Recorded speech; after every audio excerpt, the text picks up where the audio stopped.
पायल आपको दान देते हैं।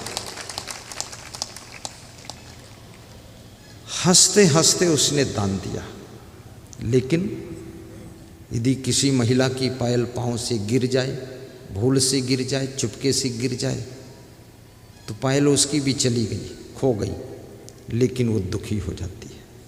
इस दूसरी महिला ने अपने हाथ से पायल निकाल कर दान किया है भंडारा के लिए।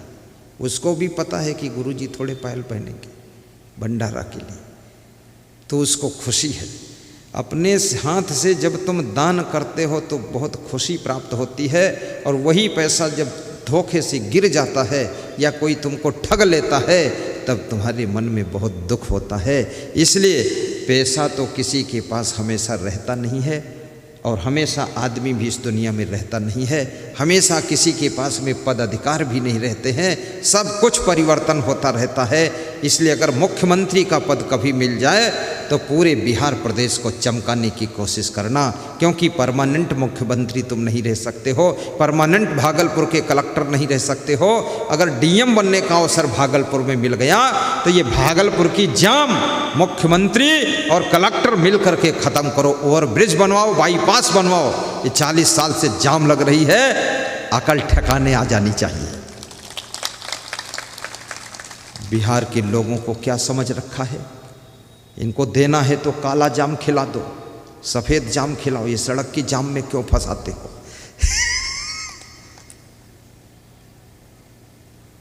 प्रदेश का विकास करो, और धन्यभागी हो तुम। जिंदगी की रोड पर कैसे चलना चाहिए ये सत्संग ही सिखाता है। और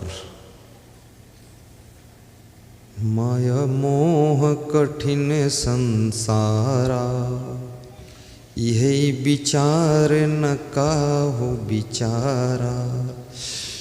माया मोह कठिन है फंदा, करे विवेक सोई जन बंदा। माया मोह कठिन संसारा। नशा की तरफ तुम्हारा मन यदि आकर्षित हो रहा है तो समझ लो तुम माया मोह में आकर्षित हो रहे हो। जीवन में कोई नशा मत करना, तो समझो कि तुम माया मोह को जीत रहे हो। माँ के ऊपर यदि तुम्हें गुस्सा बहुत आ रही है, माँ से तुम नाराज हो रहे हो, तो ये माया मोह के तुम गुलाम बन रहे हो। माँ की गम भी खा लेना, पिता की थोड़ा गम खा लेना, बेटे बहू की भी गम खा लेना। यदि तुमको गम खाना आ गया तो समझो माया मोह को तुम जीत रहे हो। यदि सहन शक्ति आ गई तो माया मोह के ऊपर तुम उठते चले जा रहे हो। यदि बहुत क्रोध आता है, ये क्रोध ही माया मोह का रूप है, और ये क्रोध भाग्य को बिगाड़ता है। क्रोध करने से राज्य और लक्ष्मी अपने हाथ से खिसक जाती है। राजनीति में भी जो ज़्यादा क्रोध करते हैं वे राज्य लक्ष्मी से वंचित रह जाते हैं। घरों में जिनको गुस्सा बहुत आती है वे लक्ष्मी विहीन हो जाते हैं। आश्रम में साधु संत बन करके जिनके अंदर क्रोध फदकता रहता है, अहंकार कूदता रहता है, वे लोग भी आश्रम के सम्माननीय पद को नहीं प्राप्त कर पाते हैं, ना तो बड़ी जिम्मेदारियों के हकदार बनते हैं और ना तो उनका कोई आदर होता है। इसलिए अहंकार को तोड़िए, विनम्र बन जाइए। नम्रता सबको प्रिय लगती है। आपने देखा होगा, आप कुत्ते से प्रेम क्यों करते हो? क्योंकि कुत्ता विनम्र होता है। आप बेटे से उतना प्रेम क्यों नहीं करते हो? क्योंकि बेटा अकड़ू होता है। आप चिड़िया से प्रेम कर लेते हो, लेकिन बहू से प्रेम इतना क्यों नहीं करते हो? क्योंकि बहू अकड़बाज है, अकड़ फकड़ लक्कड़। जहाँ जहाँ तुमको अकड़ दिखती है वहाँ वहाँ से तुम पीछे हटते हो, तुम्हारा मन हटता जाता है। और जहाँ जहाँ तुमको नम्रता दिखती है वहाँ वहाँ तुम जुड़ते जाते हो। यदि तुमने अपने माँ बाप से बोलना बंद कर दिया, भाई से बोलना बंद कर दिया, तो समझ लेना माया मोह का प्रभाव तुम पर ज़्यादा आ चुका है। कुसंगत में बैठने लगे, गलत लोगों की संगत में घूमने लगे, ये माया मोह में तुम अंधे होते जा रहे हो। ये माया कोई ऐसी माया नहीं है जो स्त्री बनकर तुमको पकड़ ले, या कोई ऐसी माया नहीं है जो कोई चुड़ैल बनकर आकर तुमको दबा ले। ये स्त्रियां भी तो माया में फंस जाती है। अगर ये खुद माया होती तो माया माया में क्या फंसती, पानी पानी में मिल गया, बराबर हो गया, बात खत्म। लेकिन नहीं, ये माताएं बहनें भी बहुत माया मोह में फंसती।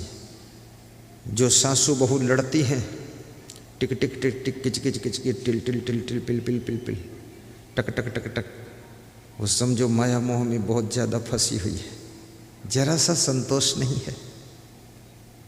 ले जाने दो, कोई बात नहीं। कोई अगर थोड़ा बहुत हिस्सा लेता है दे दो उसको, छुट्टी कर दो। माया मोह में इतना परेशान मत हो। पति पत्नी कितने घरों में ज़बरदस्त लड़ाई करते हैं। अभी जिस स्कूल में मेरा निवास है, सुबह से हम लोग वंदना पूजा पाठ भजन कर रहे थे, उसके पीछे माया पति और माया पत्नी दोनों भिड़ रही थी, किड़बिड़ किड़बिड़ दिड़बिड़ दिड़बिड़। तो मैं अपना प्रवचन सुना रहा था, उनका प्रवचन खुद सुन रहा था। हमने मन में सोचा अभी प्रवचन होगा, वहाँ सुनने के लिए नहीं आएंगे। और सुबह उठते ही उठते ब्रह्म मुहूर्त में पति पत्नी भिड़े पड़े हैं, सासू बहू भिड़ी हैं, बिल्कुल अर्जुन दुर्योधन खड़े हैं। ये क्या कर रहे हो तुम? शर्म भी नहीं है, बेशर्मी हद से ज़्यादा है। ये भी नहीं देखते इतने बड़े संत आए हैं। अरे 2 दिन रुक जाओ फिर भिड़ लेना, 2 दिन गुरुदेव की सुन लो। तो सोचते हैं फिर जोश कहाँ रहेगा इतना, आज ही तो जोश आया है। और ये भी सोचते हैं कम से कम गुरु जी को भी तो पता चलना चाहिए। इस मॉडल के लोग भी रहते हैं यहाँ। अपनी गरिमा का भी तो ध्यान रखो। द्वार पर मेहमान बैठे हैं, अंदर लड़ाई चल रही है। पति कहता है धीरे बोलो, पत्नी कहती है दमदारी से बोलूँगी। तो पति कहता मेहमान विदा हो जाए तब समझा दूंगा। बोले तब फायदा क्या है, मेहमान को भी तो सैंपल मिलना चाहिए कि इस घर में नालायक नंबर 1 के रहते। मेहमान आया था बेटी का विवाह देखने, उसने भी देखा यहाँ तो भूत प्रेत चुड़ैल रहते हैं, निकलो इस घर से बाहर। ये घर की रोज रोज की लड़ाई आपके घर के सम्मान को खत्म कर देती है। और गम क्यों नहीं खाते हो? तो तुम कहते हो हम कितना गम खाएं? जितना है उतना गम खा लो। कितना क्या कोई उसकी तादाद है, किलो 2 किलो खाने? ये कभी तुमने कहा है दूध कितना पिए? ये कभी कहा है 1 गिलास मिल जाता पूरा पी लेते हो? आधा क्यों नहीं पीते? कम पियो। तब कहते हो क्या और है? हाँ और है, तो 2 गिलास पी लेते हो। अब गम खाने में जितनी गम खाना उतनी खा लो, सब खा लो। कोई पेट भर जाएगा कि डाइजेशन बिगड़ जाएगा? पूरा गम खा लो। और गम समान भोजन नहीं, जो कोई गम को खाए। अम्बरीश गम खाइया दुर्वासा बिल लाए। सड़क पर इतने गड्ढे हैं, सड़क उखड़ी है, तुम जा रहे हो, गाड़ी उसमें गिरती है, उठकती पटकती है, गम खाते हो कि नहीं खाते हो? तुम्हारी गाड़ी में कोई टच कर देता, थोड़ा गाड़ी खुरच जाती, गम खाते हो कि नहीं खाते हो? पानी बरसता है, फसल डूब जाती है, फसल सड़ जाती है, गम खाते हो कि नहीं खाते हो? सहते हो कि नहीं सहते हो? खूब गर्मी होती है, तपता है सूरज, खूब आग उगलता है, पसीना पसीना हो जाते हो, तो गर्मी को सहते हो कि नहीं सहते हो?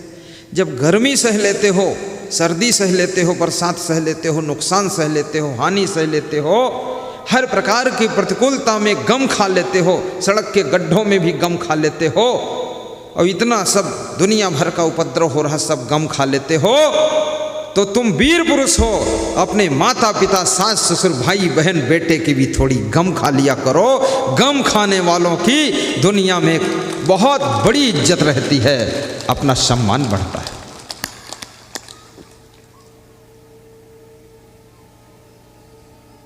लोभ भी एक आदत है, क्रोध भी एक आदत है। तुम 2-4 बार लोभ करोगे, लोभ करने की आदत बन जाएगी, फिर लालच छूटेगा ही नहीं। 2-4 बार दान करोगे, दान करने की आदत बन जाएगी, तो दान जिंदगी भर करते रहोगे। तुम्हारा शरीर भी आदत पकड़ता है, मन भी आदत पकड़ता है, वाणी भी आदत पकड़ती है, कर्म भी आदत पकड़ते हैं। ये सारी चीजें तो आदतों से ही है। जिनको गुस्सा करने की आदत पड़ गई, जब कोई आदमी नहीं मिलेगा गुस्सा करने के लिए तो जानवर पर गुस्सा करते हैं, जानवर नहीं मिलेगा तो घर के थाली कटोरी पर गुस्सा करते, उसी को उठाकर पटक देते। कितने लोगों को देखा गया अपनी भैंस को बहुत पीट रहे हैं, उनसे पूछा गया इतना क्यों पीटते हो, तो बोलते हैं कि इसको चारा डाल कर गया था, चारा इसने नांद से उलझ दिया है उधर। तो मैंने कहा चारा उलझ दिया है तो इसका हिसाब लगा लीजिए, चारा में हरा चारा मिलाया कि नहीं। बोले केवल भूसा था। तो हमने कहा भैंस समझदार है, तुम भैंसा हो जो समझ नहीं पा रहे हो। भैंस इशारा दे रही है ये खाने योग्य नहीं है, भूसा धर दिया बेवकूफ़ कहीं का, इसलिए फेंक रही है, उसमें हरा चारा बरसीम काट के मिला दे, प्रेम से खा लेगी। बोले इतना मैं नहीं सोचता हूँ। तो हमने कहा तो उलझ देती है, फिर लाठी से पीटते हो। और ये भैंस भी हो सकता है तुम्हारी दादी माँ की आत्मा आकर के तुम्हारे द्वार पर भैंस बनकर बंधी हो, अपनी दादी माँ की इतनी पिटाई कर रहे हो। किसको मार रहे हो तुम? थोड़ा विवेक तो करो। ये आत्मा ना तो नर है, न नारी है, न भैंस है, न भैंसा है, न बैल है। ये आत्मा कभी पशु का शरीर धारण करती है, कभी पंछी का शरीर धारण करती है, कभी मनुष्य का शरीर धारण करती है, कभी गांव में जन्म लेती, कभी शहर में जन्म लेती, कभी गरीब के घर में जन्म लेती, कभी अमीर के घर में जन्म लेती है, और कभी विकलांग होकर ये आत्मा जन्म लेती है, और कभी ये आत्मा संपन्न होकर बुद्धिमान होकर जन्म लेती है। लेकिन जो आत्माएं आती हैं तुम्हारे पास में, चाहे पशु के रूप में हो, पंछी के रूप में हो, या किसी रिश्ते के रूप में, नर नारी के रूप में, बच्चे बहू के रूप में हो, वह आत्माएं सब पूर्व जन्म के तुम्हारे रिलेशन से जुड़ी हुई आत्माएं हैं। उन आत्माओं को कृपया अच्छा व्यवहार कीजिए, क्योंकि वह तुम्हारे प्रेम में ही तुम्हारे पास में आई है, तुम्हारे घर पे आई है, पशु बनकर आई है, पंछी बनकर आई है, या कि वह आपकी बहू बनकर आई है। उनके साथ गलत व्यवहार करोगे तो मान लो कि अपने दादा दादी की आत्मा के साथ ही तुम गलत व्यवहार कर रहे हो। पशु से भी प्रेम करो। कृष्ण भगवान गायें चराते थे, गायों से भी बहुत प्रेम रखते थे। और जो प्रेम करता है ना, वो स्वयं खुश बहुत रहता है। तुम ये मत सोचो कि हमसे कोई प्रेम करे। जो लोग ये सोचते हैं कि हमसे सब प्रेम करें, वो बहुत मूर्ख होते हैं। तुम ये सोचो कि मैं सबसे प्रेम करूं, और जो सबसे प्रेम करते हैं तो सब लोग फिर उससे प्रेम करते हैं। पहले खेत में तुमको बीज बोना पड़ता है, फिर खेत तुमको 20 कुंटल गेहूं वापस लौटाता है बीज। तुम कहो खेत पहले वापस दे दे फिर हम खेत को देंगे, तुम जिंदगी भर बैठे रहो, खेत पहले देने आएगा ही नहीं। पहले तुमको ही खेत में डालना पड़ेगा, उसके बाद खेत तुम्हारा घर भर देगा। इसी प्रकार से पहले तुमको ही प्रेम बोना पड़ेगा, फिर प्रेम की फसल जब उगेगी तब तुमको सब तरफ से प्रेम ही प्रेम मिलेगा। इसलिए सबको प्रेम दीजिए तो आपको प्रेम मिलेगा। बहुत अच्छा जय बोला। संकोच छोड़कर बोलो, दमदारी के साथ खड़े होकर बोलो। खड़े हो, जय बोलो। तुम डरते क्यों? बस बैठो, इतना बहुत है। गुरुदेव तुम्हारी जय जय हो, गुरुदेव तुम्हारी संत तुम्हारी जय जय हो। हे संत हंसते हंसते सुनो, ताली बजाते हुए गाओ, गुनगुनाओ। गुरुदेव तुम्हारी जय जय हो। गुरुदेव हरिद्वार कुंभ मेला के पर्चे बांट दो। जय जय हो। भगवान तुम्हारी जय जय हो। भगवान तुम्हारी जय जय हो। हे राम तुम्हारी जय जय हो। हे राम तुम्हारी जय जय हो। हे कृष्ण तुम्हारी जय जय हो। हे कृष्ण तुम्हारी जय जय हो। कबीर तुम्हारी जय जय हो। कबीर तुम्हारी जय जय हो। महावीर तुम्हारी जय जय हो। महावीर तुम्हारी जय जय हो। हे क्षमा तुम्हारी जय जय हो। हे बहुत सुंदर, धाम के श्रोताओं को धन्यवाद। भगवान तुम्हारी जय जय हो। भगवान तुम्हारी जय जय हो। एक बार जो दर्शन पाता है, एक बार जो दर्शन पाता है, वह आप ही का हो जाता है। वह आप ही का हो जाता है। क्या गुप्त तुम्हारी प्रीति है। क्या गुप्त तुम्हारी बहुत सुंदर। जय बिहार, जय भारत। क्या गुप्त तुम्हारी प्रीति है। क्या गुप्त धन्य हो माता बहन, सब माताएं बहुत खुश हैं, ताली मस्त बजाती हैं। धन्य तुम्हारी जय जय हो। है धन्य तुम्हारी जय जय हो। गुरुदेव तुम्हारी जय जय हो।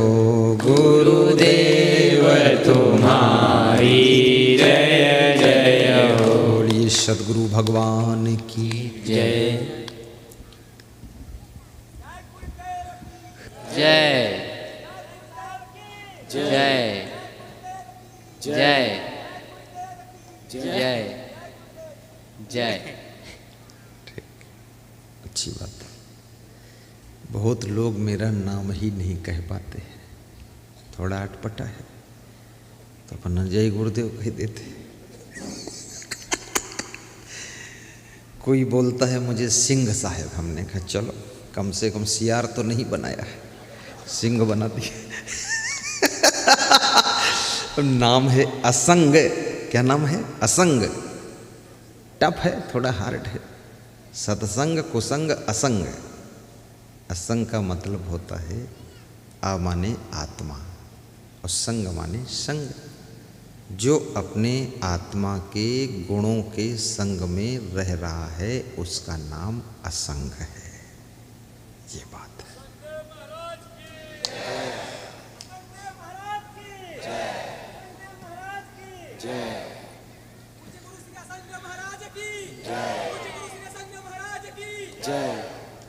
वाह, जब जय बोलते हैं उनके ऊपर कैमरा घुमा दिया करो। कितने लोगों को समझाते समझाते थक जाओगे। दुश्मन इधर खड़े हैं और फायरिंग उधर कर रहे हैं। जय इधर बोला तो कैमरा उधर घुमाओ थे। ना जाने कौन बुद्धि विवेक भाई, फट से वो आदमी की यार फोटो आ जाए, क्योंकि टीवी में सब लोग सुन रहे हैं, अब मोबाइल के यूट्यूब में देख रहे हैं, तो जय की आवाज़ आती है तो लोग देखना चाहते कौन जय बोल रहा है, तो उधर घुमा दो कैमरा, इमा कौन रुपया लागत, खाली घुमाने तो है। बाबा दया करना, भले 100 रुपया बाद में ले लेना हमसे, घुमा दो। नहीं, अच्छा आदमी तो बहुत अच्छा है, लेकिन घुमाता उमाता नहीं, बंदूक लिए बस खड़ा रहता है, घुमा दो फट से आना चाहिए सबका। ये सब देखो टीवी स्क्रीन लगी, उसमें फोटो आ रहा है कि नहीं, बहुत सुंदर आ रहा, बहुत सुंदर है, बहुत महंगा है, वो सिस्टम ही अच्छा है।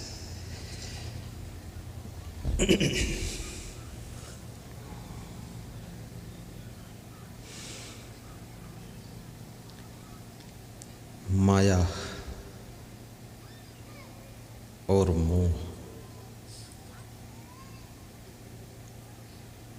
जब जब तुम माया मोह से पार होना चाहते हो, तब तब तुमको सत्संग में आना पड़ता है। सत्संग माया मोह से पार होने के फार्मूले सिखाता है। ये सत्संग कोई छोटी चीज नहीं है।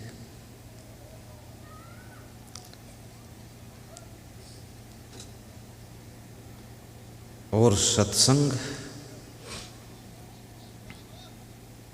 बड़े भाग्य से मिलता है। जब पाप उदय होता है तो कुसंग मिलता है, जब बहुत पुण्य उदय होते हैं तब सत्संग मिलता है। पुण्य पुंज बिन मिलहि न संता, ढेर पुण्य इकट्ठा होता है तब संत का दर्शन होता है, और कम पुण्य होगा तो संत के भेष में असंत का दर्शन होगा, और जब बिल्कुल पुण्य नहीं होगा तो पापी का दर्शन ज़्यादा होगा। सच्चे संत और कच्चे संत, अच्छे संत और लुच्चे संत, संत भी कई मॉडल के हैं। अच्छे संत का दर्शन कई जन्मों के पुण्य के प्रभाव से होता है, इसलिए पुण्य करना चाहिए, पुण्य करते रहो। और ये भी याद रखना, जिन संतों को तुम कहते हो ये मीडियम संत है, मीडियम संतों की सेवा करते करते ही उत्तम क्लास के संत का दर्शन होता है। चिड़ियों को दाना चुंगाते चुंगाते हंस पंछी का दर्शन हो जाता है। अगर दाना चुंगाते हो तुम चिड़ियों को, तो उन्हीं चिड़ियों के झुंड में कभी हंस पंछी आकर दर्शन देता है। यदि तुम मध्यम क्लास के संतों की भी सेवा करते हो तो मध्यम क्लास के संतों के माध्यम से धीरे धीरे धीरे धीरे उत्तम क्लास के संत का भी दर्शन हो जाता है। इसलिए निंदा करना हो तो रावण की निंदा करो, लेकिन राम की निंदा ना करो। कंस की निंदा करो पर कृष्ण की निंदा ना करो। दारू की निंदा करो लेकिन दूध की निंदा ना करो। चोर की निंदा करो, दानी की निंदा ना करो। ठग की निंदा करो, भगत की निंदा मत करो। और व्यभिचारी की निंदा करो, ब्रह्मचारी की निंदा मत करो। महान संतों की निंदा मत करो, जो भ्रष्ट हैं उनकी निंदा करो। और संत कहते हैं कि जब शक्कर मिलती है तो मिठास भी मिल जाती है। शक्कर के साथ में मिठास होती है, मिठास का नाम ही शक्कर है। ऐसे जब संत मिलते हैं तो सत्संग मिल जाता है, ज्ञानी मिलते हैं तो ज्ञान मिल जाता है, महान पुरुष मिलते हैं तो महानता मिल जाती है, क्योंकि महानता ही महान पुरुष का लक्षण है। और परस्पर का प्रेम घर का सुख है।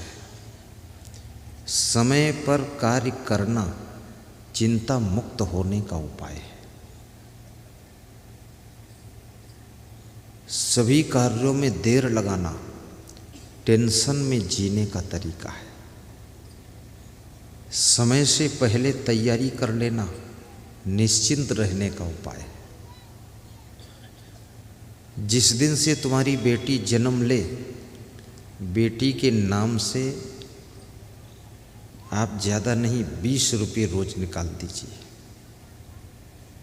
20 रुपये साल में कितने हो गए बोलो? हैं? 20 रुपये 7200 हो गए। तुम्हारी गणित अच्छी है, तुम हमारे साथ रहा करो। बैठो। 7200। अब बेटी का विवाह तुम करोगे, मान लिया आजकल लोग तो 20 साल की उम्र में करते हैं, ऐसे सरकार ने तो 18 साल बताया है, पर लोग ज़्यादा होशियार है। कुछ लोग 25 साल की बेटी हो जाती तब कर देते। अब जितना विवाह लेट कर रहे हो, कब ये बच्चा पैदा करेगी, कब बच्चे को जवान करेगी, तो इसका उम्र जा रहा है।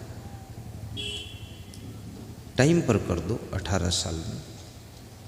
तो बोलते हैं अभी पढ़ रही है, तो विवाह के बाद भी पढ़ लेगी, जिसको पढ़ना है पढ़ती रहेगी।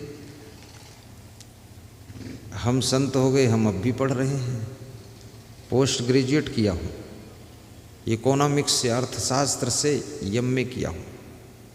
अर्थशास्त्र पढ़ा हुआ व्यक्ति धर्मशास्त्र की बातें सुना रहा है। अभी भी पढ़ाई कर रहा हूँ, स्कूल में नहीं कर रहा हूँ, डिग्री विग्री नहीं ले रहा हूँ, लेकिन जहाँ रहता हूँ वहीं ग्रंथ पढ़ता रहता हूँ। विवाह में ज़्यादा देरी करने से मन चंचल हो करके गलतियाँ करना शुरू कर देता है। इसलिए माता पिता कृपया सावधान हो जाए। 16 साल की लड़की का एंगेजमेंट करो, 18 साल में फटाफट फाइनल करो, फिर अपने घर जाने दो उसको। पति पत्नी दोनों पढ़ने जाएं, बहुत अच्छी बात है, साथ में पढ़े, बुराई क्या है। और बेटे का विवाह भी 21 साल में कर दो, क्योंकि 13 साल की उम्र में लड़की, 14 साल की उम्र में लड़का, ये दोनों जवानी में प्रवेश कर जाते हैं। जवानी आ जाती है 13-14 में ही। 18 साल में लड़की का शरीर परिपक्व होता है, 21 साल में लड़के का शरीर परिपक्व होता है। अब परिपक्व हो गया, उसके बाद 25 साल 30 साल उम्र हो रही, शादी नहीं कर रहे हो, तो ज़्यादा जब पक जाता फल और फिर भी तोड़ कर ना खाओ तो फिर सड़ जाता। तो अब ये सड़ेंगे, बदबू फैलाएंगे और क्या करेंगे। तुम्हारा अपमान होगा, बेइज्जती होगी, व्यभिचार फैलेगा समाज में, फिर बोलोगे रैप हो गया, ये हो गया। रैप क्यों हुआ? क्योंकि शादी में लंबा गैप हो गया, इसलिए रैप हो गया। अब तुम्हें कौन समझाए, मूर्ख नारायण। तो इस समय पर करो विवाह। यदि विवाह नहीं करना है तो साधु बन जाओ। 2 में से एक लाइन में रहो, बीच में टांग मत फंसाए रहो। न साधु बन रहे हो न शादी कर रहे हो, तो वहाँ क्या कर रहे हो फिर तुम? त्रिशंकों की तरह बीच में लटके हो। एक लाइन पकड़ लो। और साधु भी बनो तो शुरू से साधु बनो तो बहुत अच्छा है। जैसे मैं साधु बना, मैं 21 साल की उम्र में साधु बना, बिल्कुल परिपक्व उम्र, साधु हो गया। आज मुझे 34 वर्ष हो गए साधु बने। 21 और 34 जोड़ दो, कितने होते? 55 होते। 55 साल की उम्र हो गई मेरी। अब 55 में सरकार रिटायर कर देती है, लेकिन मैं रिटायरमेंट ले ही नहीं रहा हूँ, क्योंकि मुझे तो समाज का कल्याण करना है। रिटायर होकर भी क्या करोगे? अगर खाली बैठ जाओ तो बुढ़ापा जल्दी आता है, और खाली बैठे रहो तो बीमारी खूब आती है, और खाली बैठे रहो तो शरीर बदसूरत होता है, और खाली बैठो तो क्रोध भी बहुत आएगा। और काम करते रहो तो हंसते रहो, मुस्कुराते रहो, हमेशा जवान बने रहोगे, और धीरे धीरे मर जाओगे, बात खत्म हो जाएगी। चुपके खाली बैठने की जरूरत क्या है? मरते दम तक काम कीजिए, और काम करते करते प्रवचन सुनते रहिए। किचन में रोटी बनाइए, मोबाइल से प्रवचन सुनते रहो। आजकल छोटे छोटे साउंड सिस्टम आते, उसमें कनेक्शन कर दो, बजता रहता, बहुत अच्छा। मैं भी एक छोटा खरीदूंगा, मैं मोबाइल से सुनता रहूँगा प्रवचन। इस साल मैं अपना प्रवचन सुनना शुरू किया, खूब सुनता हूँ, हर समय उसी में लगा रहता हूँ मैं।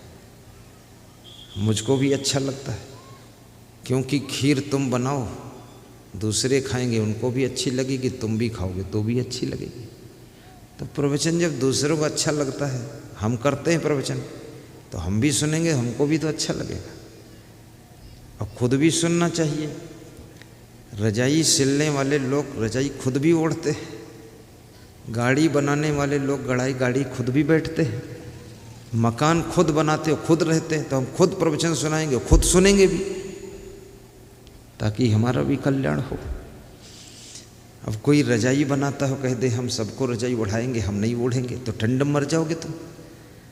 सबको प्रवचन सुनाओ, लेकिन खुद भी सुनो, तुम भी अपना परिवर्तन करो, सुधार करो, गुरु बाबा चेंज हो जाओ। हर व्यक्ति को सत्संग सुनना चाहिए, और समय को बर्बाद मत कीजिए, लापरवाही मत कीजिए, टाइम पास मत कीजिए।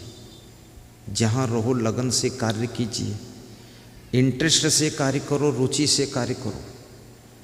जहाँ रहो चूहा बनकर मत रहो, चूहे की तरह घूम रहे, लुप लुप लुप लुप इधर उधर कर रहे, नहीं। जहाँ रहो कुछ चमत्कार करो। साधु बनो तो आश्रम में चमत्कार करो, साधु बनो तो प्रचार प्रसार में चमत्कार करो, साधु बनो तो साधना में चमत्कार करो, साधु बनो तो तपस्या और ब्रह्मचर्य के पालन करने में चमत्कार करो, साधु बनो तो सुंदर स्वभाव बनाकर चमत्कार करो, और गृहस्थ बनो तो गृहस्थी में, बिजनेस में उन्नति करो, पॉलिटिक्स में उन्नति करो, खेती बाड़ी में उन्नति करो, घर बनाओ अच्छा सा, गाड़ी भी रखो अच्छी सी, कपड़े पहनो टाप के, और सत्संग समागम भी कराओ टाप का, तब समझ लो जिंदगी सार्थक है। खुसुर फुसुर में जिंदगी बर्बाद कर रहे हो। माँ बाप को भी लगना चाहिए कोई शेर को जन्म दिया हूँ, ये शियार नहीं पैदा हुआ। सुंदर मकान बनाकर माँ बाप को भी रखो, अच्छी गाड़ी 4 व्हीलर गाड़ी में बिठाकर उनको भागलपुर ले जाओ। बस जब देखो तो वही फटफटी लेकर चल दिए, fit fit fit fit cycle लेकर जा रहे हैं। बाप कहता हम भी बैठ लें, तो कहते इसमें कैरियर नहीं, बिठाना आता भी नहीं। ये सब क्या कर रहे हो? पान पुड़िया, तंबाकू, गुटखा, दारू, मांस मछली, कुकरी, मुर्गी, अंडा, इनमें मत खर्च करो पैसा। नशे में मत पड़े रहो, समय बर्बाद मत करो। ताश और जुआ भी मत खेलो। अभी होली आ रही, कितने लोग जुआ खेल खेल के बर्बाद हो जाएंगे, और दूसरे से बताते घूमेंगे होली है होली है। अरे होली है ये कौन नहीं जानता है? तुम्हारी बेवकूफ़ी है ये बताओ, होली है। जुआ खेल रहे हो, खाम खाम गोबर फेंक रहे हो, कोयला फेंक रहे हो। होली में ये कोयला दूसरे के लगाना ये होली नहीं है, मूर्खता है। सबको रंग डाल करके उसके कपड़े खराब करना ये नहीं।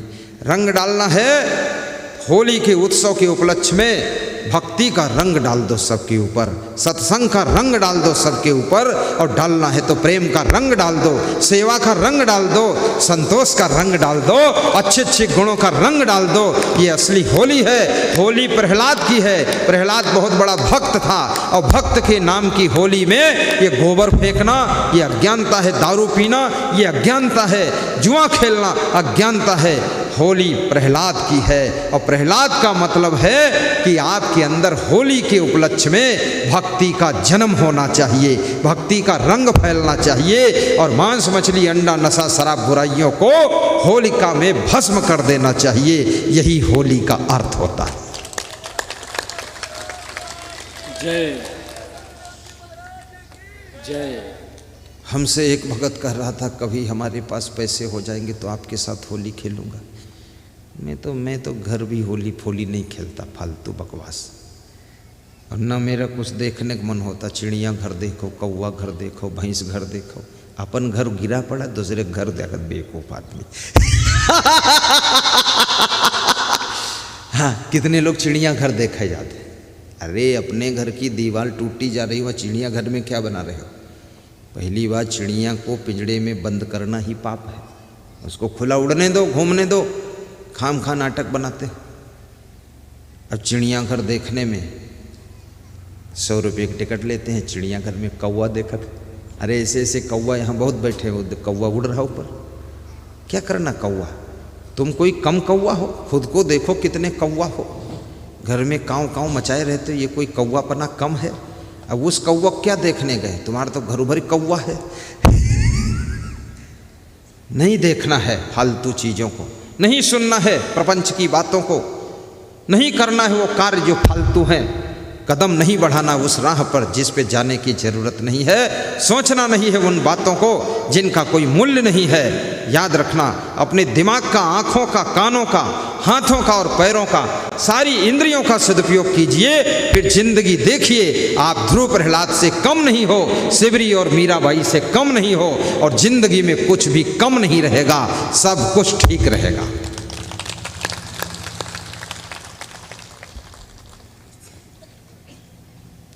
बुजुर्गों के पैर छू लो, बहुत आशीर्वाद मिलेगा।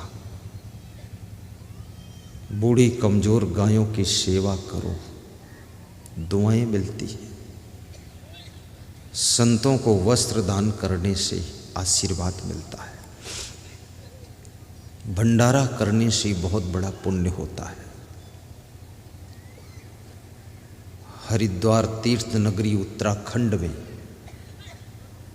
14 जनवरी से 27 फरवरी तक कुंभ मेला होने जा रहा है, जहाँ पर गंगा के तट पर 1 फरवरी से 17 फरवरी तक आपका कैंप लगेगा, जहाँ 50,000 भक्तों के लिए, तीर्थयात्रियों के लिए डेली भंडारा चलेगा।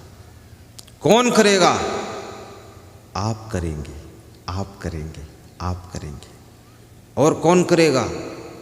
हम भी उसी में सहयोग करेंगे, सहयोग करेंगे। और इतना बड़ा भंडारा होगा, दाल चावल रोटी सब्जी पूड़ी खीर जलेबी बूंदी और आलू बंडा, बस ये माल। और छोले, छोले चना वाले छोले, माल छको, उठा के पी लो छोले। ऐसा बनेगा भंडारा। 10,000 आ जाए, 50,000 आ जाए, 80,000 लोग डेली आ जाए, सबके लिए इंतजाम। रोटी बनाने वाली मशीन होगी, रोटी बनाएगी। आटा डाल दो, पानी डाल दो, इधर से रोटी उठा के ले जाओ, फूली हुई रोटी। 7 लाख की मशीन रोटी बनाएगी। खाने के लिए तुमको आना पड़ेगा। सब लोगों का निमंत्रण है। 1 फरवरी से 17 फरवरी बृहद भंडारा, बृहद चाय स्टॉल, निःशुल्क चाय वितरण, बृहद प्रचार प्रसार। कल हमारे संतों ने हरिद्वार की कलेक्टर से भेंट किया, कुंभ मेला अधिकारी से भेंट किया और वहाँ के पार्षद से भेंट किया। तो वहाँ के संत लोग कह रहे थे 2 बीघे से ज़्यादा जगह नहीं मिलेगी। जब हमारे संतों ने भेंट किया तो आपके कैंप के लिए 25 बीघे जगह कलेक्टर ने देने का वादा किया है कि आपके गुरुजी का बड़ा सिस्टम होगा तो 25 बीघे दे दूंगा। तो हमारे संत ने कहा, मध्य प्रदेश सरकार शिवराज सिंह चौहान ने कुंभ मेला उज्जैन के लिए 76 बीघे जगह दिया था। तो बोले 25 हम भी दे देंगे, 25-30 बीघे जगह बहुत हुई। भारी भरकम पंडाल लगेगा आपके लिए, 35 फीट ऊंचा, 100 फीट चौड़ा, 500 फीट लंबा और बीच में कोई नहीं खंभा, इतना बड़ा मंडप होगा। उसी में प्रवचन सुनो, उसी में सो जाओ और 100-200 कमरे बनेंगे आप लोगों के लिए। और पंडाल भी वाटर प्रूफ होगा, तुम्हारे ऊपर पानी नहीं टपकेगा, सब बहकर अलग जाएगा। ऐसा नहीं रात में बिछौना खींचते घूम रहे, काम सब सही करना है। और मेला के अंदर चाय पिलाई जाएगी, ठंडी का महीना रहेगा, गाड़ी में भर के चाय जाएगी। जहाँ ज़्यादा भीड़ होगी, गंगा किनारे लोग स्नान करके कांप रहे हैं, वहाँ चाय की दुकान मतलब फ्री, जितना पीना पियो। और रहने के लिए फ्री व्यवस्था, कोई पैसा नहीं लिया जाएगा, गद्दा रजाई फ्री, बिछौना फ्री, मंडप फ्री, जगह फ्री। और ये सब कहाँ से आएगा पैसा? ये सब आप जैसे महान दानी भक्तों के पुण्य से पैसा आएगा, पुण्य से अन्न आएगा। और वहाँ पर लाखों भक्तों की सेवा होगी, तीर्थयात्रियों की। उसके लिए बिहार वासियों से मैंने निवेदन किया है कि तेल दान करें राजस्थान वाले, चावल दान करेंगे छत्तीसगढ़ प्रदेश वाले, उत्तराखंड के लोग दूध दें, यूपी वाले चीनी दें, और महाराष्ट्र वाले घी दे दें, और गुजरात वाले मिर्च मसाला की व्यवस्था करें, और बिहार के लोग, झारखंड के लोग कुछ न दें, केवल गेहूं दे दें, बस। पूड़ी और रोटी बिहार की लोगों को खाने को मिलनी चाहिए, बिहार का गेहूं बस। और वहाँ सेवा भी करना है, अपने हाथ से पूड़ी रोटी परोसना। बिहार कोई कम दानी प्रदेश नहीं है, दानवीर यहाँ एक से एक रहते हैं। हमारे भक्त श्री 1 कुंटल गेहूं का संकल्प लिया है। मई महीने में गाड़ी आएगी, तुम्हारे द्वार से गेहूं उठाकर ले जाएगी, मई में जब गेहूं कटेगा आपका। धन्यवाद। क्या नाम है? सीतामढ़ी से चितरंजन प्रसाद यादव ने 1 कुंटल गेहूं का संकल्प लिया है, और जब गेहूं कटेगा तब गाड़ी दी जाएगी। धन्यवाद। ये गोनो धाम के प्रथम दानी खड़े हुए, गेहूं दान के, वहाँ नाम लिखा देना कार्यालय में। और सभी लोग, इधर भी कार्यालय है, उधर भी कार्यालय है, ये कुंभ मेला के भंडारे का। और बिहार से और झारखंड से केवल और केवल गेहूं, दूसरा कुछ मत दो, दूसरा दूसरे प्रदेश से मिलेगा बस। और आना है, अपने कैंप में रहना है, इधर उधर गठरी लेकर मत घूमते रहना। ढूंढो कहाँ है असंग जी महाराज, तुम्हारा कैंप होगा, तुम्हारा वो घर होगा, तुम वहाँ ठाठ से रहो। और 1 दिन रहो या 10 दिन रहो या 17 दिन रहो, मेला दर्शन करो दिन में, और जब इच्छा हो नहा करके, स्नान करके, गंगा नहाकर फिर आकर के अपने कैंप में 24 घंटे में कभी आओ जाओ, और वहाँ सो। ना आईडी दिखाने की जरूरत है, ना वहाँ कोई परिचय देने की जरूरत है। बस इतना बताने की जरूरत है कि हम गुरु जी के यहाँ आए हैं, बस तुम आ जाओ।